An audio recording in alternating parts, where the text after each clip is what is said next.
कदली चाष अंचल साधारणतः गोटे समस्या देखा जाए ता हूँ सगाटका रोग बा सगाटका डिजीज यही रोग हेले आमर कदली गछर पत्र उपरे दाग देखा जाए एवं दाग गुड़ाक धीरे धीरे धीरे धीरे मिसी जाती एवं समग्र पत्र माने पोड़गला भाई देखा जाए।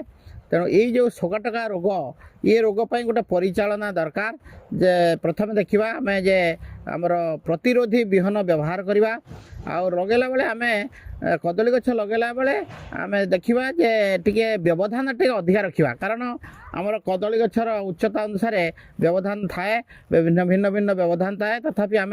जदि अधिक टिके सामान्य व्यवधान रखा धाड़ी धाड़ी मध्य ताले रोग कमिबो तापर ये जो रोग जदि हो जाउची ताले आम पत्र गुड़िक जोड़ा रोगाक्रांत पत्र गुड़ाक बाहर करदे तापर देखा तापर आम देखा कि भाव में या